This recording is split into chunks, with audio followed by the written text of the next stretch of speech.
Hello everyone, उम्मीद करता हूँ आप सब खैरियत से होंगे। आज जो हमारा पोएम है that's about we are 7 by William Wordsworth. So इस पोएम में हम देखेंगे ऑथर की बायोग्राफी नेमली विलियम वर्ड्सवर्थ, की facts of the poem, setting, poem की ट्रांसलेशन और लास्ट में थीम। सो टाइम को वेस्ट के बगैर let's get started. William Wordsworth की बायोग्राफी की अगर बात करें तो ये एक शॉर्ट बायोग्राफी है। विलियम वर्ड्सवर्थ जिसकी date of birth 7 April 1770 England में हुई थी और डेथ इसकी 23 अप्रैल 1850 में हुई थी। इसने जो डेब्यूट की थी राइटिंग की वो 1783 में की थी when he published a sonnet in the European magazine. और इस तरह ये एक इंग्लिश पोइट थे। इसने लिरिकल बैलेड्स भी पब्लिश कराए थे और लिरिकल बैलेड्स 1793 में इसने अपने दोस्त के साथ पब्लिश कराए थे। इसके दोस्त का नाम क्या था? Samuel Taylor Coleridge. और इसी तरह रोमांटिक मूवमेंट का आगाज़ था बिल्कुल। लिरिकल बैलेड्स में ये आई होप आप लोगों ने पढ़ी कि इसमें इन्होंने रेस्ट्रिक्ट लैंग्वेज का यूज़ किया था, जो आम लोगों की लैंग्वेज है उसका यूज़ किया था। उसके बाद इसने अपनी जो मदर थी वो 7 एज में खो दी थी और इसी तरह अपने फादर को 13 एज में। और फिर ये अपने अंकल के पास गए थे स्कूलिंग करने के लिए। इसी तरह इसकी जो पब्लिकेशन थी Wordsworth earliest poetry publication was in 1793 in the collections and evening walk and descriptive sketches. इसी तरह वर्ड्सवर्थ की जो पोएम्स है रिवॉल्व है, उसमें किस चीज़ की मतलब जो थीम्स आपको मिलेंगे वो डेथ, एंडोरेंस, सप्रेशन और ग्रीफ। तो ये मेन थीम्स होते हैं इसके पोएम में, आपको देखने को मिलेंगे। इस पोएम में भी आप लोग देखेंगे कि इन चीज़ें आपको मिलेंगी। इसके अगर फिर की फैक्ट्स की बात करें तो सबसे पहला पॉइंट हमारे पास आता है वो है ये पब्लिश हुआ था लिरिकल बैलेड्स में। लिरिकल बैलेड्स का जैसे मैंने बताया ये 1798 में पब्लिश हुआ था और इसमें जो है रेस्ट्रिक्ट लैंग्वेज का यूज़ हुआ है। और रिटर्न ये कब लिखा गया था? 1793 में। और इसके जो है 16 क्वाट्रियंस हैं और लास्ट स्टैंजा जो है वो क्विंटेन है। क्विंटेन का मतलब है ऐसी, मतलब जो 5 लाइन पर मुश्तमिल हो ऐसी स्टैंजा, उसको हम क्विंटेन कहते हैं। 17 स्टैंजास है, 69 लाइन्स है इसके इस पोएम के। आयम्बिक टेट्रामीटर में लिखा गया है। आयम्बिक का मतलब है, आयम्बिक जो है ये एक मीटर का नाम है तो जिसमें 2 सिलेबल्स होते हैं। पहला सिलेबल जो है अनस्ट्रेस्ड और दूसरा सिलेबल जो है स्ट्रेस्ड होता है, तो इसको हम आयम्बिक टेट्रामीटर कहते हैं। राइम स्कीम की बात करें तो राइम स्कीम इसके जो है वो है AB CB DE DE FG और HI। तो इसके कुछ की फैक्ट्स थे। अब बढ़ते हैं इसकी सेटिंग की तरफ। तो सेटिंग जो इसकी हुई है वो कॉनवे एक जगह का नाम है, वहाँ पे इसकी सेटिंग हुई है। और इसी तरह जो एक वेल्स में है, ये जगह जो है वेल्स में है। वेल्स जो है इंग्लैंड में उस वक्त इस जगह का पार्ट था इंग्लैंड में, तो ये एक जगह है, मतलब एक गांव में इसकी जो है सेटिंग हुई है। और जैसे मैंने बताया था ये लिखा गया था 1793 में। अब बढ़ते हैं इस पोएम की ट्रांसलेशन की तरफ। पोएम की ट्रांसलेशन देखने से पहले इसके अगर मैं शॉर्ट समरी बता दूं तो वो ये है कि स्पीकर की जो मुलाकात होती है वो 8 साल की एक बच्ची होती है उससे होती है और उससे फ्रेंडली होकर स्पीकर जो है बात करता है। स्पीकर उस लड़की से पूछता है कि वो कितने बहन भाई हैं, तो वो लड़की का जवाब यही होता है कि हम वी आर 7। इस तरह इस पोएम का नाम भी है वी आर 7। तो स्पीकर आगे से पूछता है कि बाकी बहन भाई कहाँ हैं, तो वो आगे से कहती क्योंकि इसके जो सिबलिंग्स होते हैं उसमें से 2 की डेथ हुई होती है। तो स्पीकर आगे से कहता है कि how can you say this that we are 7 because you have already lost 2 siblings. So ये फिर भी आगे से कहती कि वी आर 7 मतलब अपने बात से जो है पीछे नहीं हटती, ये इसकी मासूमियत की वजह से। लेकिन इस पोएम में जो है हमारे लिए एक क्वेश्चन जो है वो रेज़ होता है कि this poem brings out the question that whether it's right to account 2 dead siblings as part of the family or not। तो ये आप लोगों के लिए एक क्वेश्चन है। अब देखते हैं इसकी summary. A simple child that lightly draws its breath। एक सिंपल सी बच्ची जो धीरे धीरे सांस लेती है। That and feels its life in every limb। और महसूस करती थी अपनी ज़िंदगी को हर उज़ू में। And what should it know of death. कि ये बच्ची डेथ के बारे में क्या जान सकती है। तो यहाँ पे जो है मतलब पॉइंट ये पूछ रहा है कि पहले स्टेंजा में सवाल पूछ रहा है कि एक छोटी बच्ची डेथ के बारे में क्या जान सकती है या क्या जानती है। दूसरा स्टेंजा जो है हमारे पास वो है I met a little cottage girl. अब यहाँ पे पॉइंट जो है उस लड़की के बारे में बात करता है जिससे ये मिला था, एक छोटी बच्ची थी जिससे ये मिला था। मैं एक कॉटेज में एक लड़की से मिला। She was 8 years old, she said. Her hair was thick with many a curl that clustered round her head. तो इन लाइंस का मतलब है वो 8 साल की थी। उसने कहा उसके बाल मोटे थे और कुंगरियाले थे, उसके सर पर गोछा बना हुआ था। मतलब उसके बालों पर, मतलब बालों पर जो गोछा बना होता है जो फीमेल ख़ुद बनाती है, तो उसे हम क्या कहते हैं? Clustered round her head. अब देखते हैं next stanza. She had a rustic woodland air and she was wildly clad. So वो देहाती लड़की थी और उसने उस टाइप के कपड़े पहने हुए थे। कोल्ड मीन्स क्लैड का मतलब है पहनना, तो मतलब वो देहात से थी, उनकी अपनी एक रस्म रिवाज होती है, उनके कपड़े भी डिफरेंट होते हैं, जो सिटी में लोग होते हैं उनसे डिफरेंट होते हैं। तो ये पॉइंट ये बताना चाह रहा है कि उसने जो है एक जो गांव में पहनते, जो देहात में पहनते, उस टाइप के कपड़े पहने थे। तो इसमें जैसे मैंने बताया था सेटिंग भी इसकी जो है एक रिस्ट्रिक्ट जगह में हुई थी, मीन्स देहात में हुई थी। हर आइज़ वर फेयर, और इस तरह हर eyes were fair and very fair, her beauty made me glad. उसकी जो आंखें थी फेयर थी और बहुत ज़्यादा फेयर थी, और उसकी जो ब्यूटी ने, मतलब जो ब्यूटी थी उसने मुझे खुश कर दिया।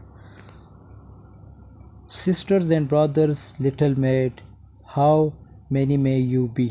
अब यहाँ पे पॉइंट जो है सवालात पूछने लगता है। तो सिबलिंग्स के बारे में पूछा जा रहा है, तुम लोग कितने हो सकते हो, पॉइंट ये पूछ रहा है। How many 7 in all, she said and wondering looked at me. और अब यहाँ पे मतलब कितने उसने कहा पॉइंट को कि हम 7 बहन भाई हैं या भाई बहन हैं, और उस बच्ची ने मेरी तरफ बड़े हैरानगी से देखा। पॉइंट ये बता रहा है कि जब मैंने सवाल किया तो उसने कहा कि हम 7 हैं, और उसने बड़े हैरानगी से मेरी तरफ देखा। नेक्स्ट स्टेंजा जो है and where are they I pray you tell, she answered 7 are we. और स्पीकर कहता है मैंने उस बच्ची से पूछा वो लोग कहाँ हैं, उसने जवाब दिया हम 7 हैं। अब स्पीकर कुछ और पूछ रहा है लेकिन वो कुछ और बता रही है कि हम 7 हैं। And 2 of us Conway dwell and 2 are gone to sea। और हम 7 बहन भाई में से 2 कॉन्वे में जाके बस गए हैं। कॉन्वे जहाँ पे इस जो पोएम है उसकी सेटिंग हुई है, कॉन्वे। उसने जवाब दिया कि हम 7 हैं और 2 जो है कॉन्वे में जाके बसे हुए हैं और 2 जो है समंदर चले गए हैं। तो आगे से पॉइंट कहता है 2 of us in the church yard lie, my sister and my brother। और 2 जो है चर्च यार्ड में सो रहे हैं, एक मेरी बहन है और एक मेरा भाई है। And in that churchyard I dwell near them with my mother। और उसी चर्च यार्ड कॉटेज में मैं अपनी माँ के साथ रहती हूँ। मतलब उसके जो 2 बहन भाई हैं वो मर चुके हैं और वो चर्च यार्ड कॉटेज में दफन है, और उसी जो चर्च यार्ड साइड में ये जो है अपनी माँ के साथ रहती है। नेक्स्ट स्टेंजा हमारे पास है you say that 2 at Conway dwell and 2 are gone to sea। अब पॉइंट जो है उसे बहस कर रहा है कि तुमने तो कहा था कि 2 कॉन्वे में रहते हैं और 2 समंदर में चले गए हैं। So yet you are 7 I pray you tell sweet maid how this may be. Point again पूछ रहा है लेकिन अभी भी तुम लोग 7 बहन भाई हो और मुझे बताओ ये कैसे मुमकिन है। मतलब पॉइंट ने पहले ये बताया कि 2 जो है उधर चले गए और 2 उधर चले गए, और तुम अभी भी कह रही हो कि हम 7 बहन भाई हैं, तो ये कैसे पॉसिबल है। अब वो बच्ची जो है रिप्लाई देती हैं, then did the little maid reply 7 boys and girls are we. तब उस बच्ची ने जवाब दिया, हम 7 बहन भाई है। 2 of us in the church yard lie and beneath the church yard tree। 2 जो है चर्च यार्ड में लेटे हुए हैं, चर्च यार्ड के दरख्त के नीचे। You run about my little maid, your limbs they are alive। और if 2 are in the churchyard laid, so then ya are only 5। इस स्टेंजा का मतलब है कि अगर तुम में से 2 चर्च यार्ड में हैं, यानी वो मर चुके, तुम उन्हें क्यों शुमार कर रही हो, मतलब उन्हें क्यों काउंट कर रही हो, तुम लोग की तादाद तो 5 हुई ना। फिर तो आगे से फिर वो क्या कहती है, Their graves are green, they may be seen, the little maid replied। उनकी कब्रें अभी हरी है, मीन्स वो बिल्कुल जो है उनको जो है हमने अभी दफनाया है, मतलब ज़िंदा है हमारे लिए नहीं मरे हैं वो लोग। तो मतलब ग्रीन है, कौन कह रही है ये, वो बच्ची जो है स्पीकर को बता रही कि उनकी कब्रें अभी भी हरी है। 12 steps or more from my mother's door and they are side by side। मेरी माँ के दरवाज़े से 12 कदम दूर उनकी कब्रें हैं और साइड बाय साइड वो लेटे हुए हैं, मतलब एक दूसरे के जो साइड है वो साइड बाय साइड लेटे हुए हैं। My stockings there I open knit, my kerchief there I hem। In lines का मतलब है, और वहाँ मैं उनकी कब्र के पास ही अपने मोज़े बांधती हूँ और अपने रुमाल को। ये कौन बता रही है, वो चाइल्ड जो है बता रही, मीन्स वो जो बच्ची है वो बता रही है। And there upon the ground I sit and sing a song to them. और वहाँ उनकी कब्रों के पास बैठकर उनके लिए गाना गाती हूँ, मतलब जो 2 मरे हुए हैं जो इसके सिबलिंग हैं, उनके इस कब्रों के साथ बैठ के, उसकी कब्रों के सामने बैठ के ये जो छोटी बच्ची है ये वहाँ गाना गाती है। And often after sunset sir when it is light and fair. और सनसेट हो जाने के बाद और जब लाइट डिम सी हो जाती है, I take my little porringer and eat my supper there. और मैं अपनी छोटी सी प्लेट वहाँ ले जाती हूँ और वहाँ पर ही सफ़र करती हूँ, मतलब खाती हूँ। फॉरेंजर का मतलब है प्लेट और सफ़र का मतलब है रात का खाना। नेक्स्ट स्टेंजा में क्या कहा गया, the first that died was sister Jain in bed she morning ले। पहले उसकी सिस्टर जैन की डेथ हुई और वो बिस्तर में पड़ी रहती थी, मतलब वो बीमार थी। Till God released her of her pain and then she went away. जब तक खुदा ने उसे उसके पेन से रिलीज़ नहीं किया और फिर वो दूर चली गई, मतलब उसकी डेथ हो गई। अगले स्टेंजा में क्या बता रहा है कि so in the churchyard she was laid and when the grass was dry. और इसलिए वो चर्च यार्ड पे लेटी हुई थी और ग्रास जो थी ड्राई थी, मतलब उस वक्त के सीज़न की बात हो रही है। जैन की डेथ की सीज़न में हुई थी, मतलब किस सीज़न में उसकी डेथ हुई थी उस सीज़न की बात करिए, ड्राई सीज़न था। Together round her grave we played my brother John and I. तो जैन की कब्र के आसपास और मेरा भाई, और मतलब जो मेरा भाई है वो हम खेलते थे वहाँ। अगले स्टेंजाज में क्या बता रहा है कि and when the ground was white with snow and I could run and slide. और जब ग्राउंड बर्फ़ से बिल्कुल वाइट हो गया था और तब जो है मेरे भाई जॉन को जाने के लिए फ़ोर्स किया गया। My brother John was forced to go and he lies by her side.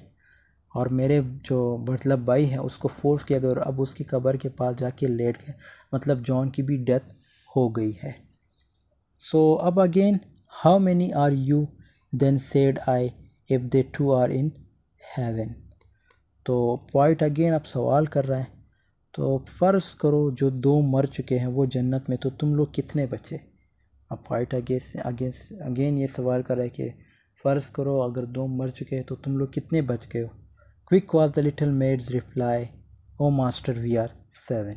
अब स्पीकर को जो है, जो लड़की है वो मास्टर बुलाती है, और तो वो आगे से क्या कहती है कि उस लड़की ने क्विकली रिस्पॉन्स किया कि मास्टर हम 7 हैं, मतलब हम 7 बहन भाई। But they are dead those who are dead, the spirits are in heaven. अब पॉइंट उसके बारे में क्या बता रहे, लेकिन वो 2 मर चुके हैं, वो दोनों मर चुके हैं, उनकी आत्माएं जो है जन्नत में है। She was throwing words away, for still the little maid would have her fill। और स्पीकर बार बार यही बोल रहे हैं कि 2 मर चुके हैं, लेकिन जो बच्ची है वो अपनी बातों से पीछे नहीं हट रही और कह रही है कि एंड सेड ना वी आर 7, कि नहीं, नए का मतलब है नहीं, हम लोग 7 हैं। सो बहुत ही इंटरेस्टिंग पोएम था, और यहाँ पे इसकी जो है मतलब ट्रांसलेशन ख़त्म हो जाती है। अब बढ़ते हैं इसके थीम की तरफ। जो सबसे पहला थीम है हमारे पास वो है innocence. So it's all about children, के जो बच्चे होते हैं वो बड़े मासूम होते हैं, और इसी तरह डेथ, मतलब उस जो चाइल्ड है, जो बच्ची है, उसके जो सिबलिंग है उनकी डेथ हुई है। एक्सेप्टेंस ऑफ रियलिटी, ये रियलिटी है। अभी रियलिटी से मुराद क्या कि एक दिन हमने मरना है, तो इस रियलिटी को हमने फेस करना है। Childhood understanding versus adult understanding, तो इसके बाद जो है the nature of death. Nature of death से मुराद के we have to die one day, as we are created the same we have to die one day. Family bonds, तो जो बच्ची हैं उसकी अपनी फैमिली के लिए जो फीलिंग्स है, जो फैमिली बॉन्ड्स हैं वो कितने अच्छे बने हुए हैं कि जो मरे हुए हैं उनको भी ये काउंट कर रही हैं। इसी तरह love for home, for siblings, youth, rural life का जिक्र है इसमें, love for siblings. So I hope this video has been helpful for you. Thanks for watching. Channel पे नए तो चैनल को ज़रूर सब्सक्राइब कीजिएगा, और वीडियो को ज़रूर लाइक कमेंट शेयर कीजिएगा। मिलते हैं नेक्स्ट वीडियो में, तब तक के लिए अल्लाह हाफ़िज़। Take care of yourself.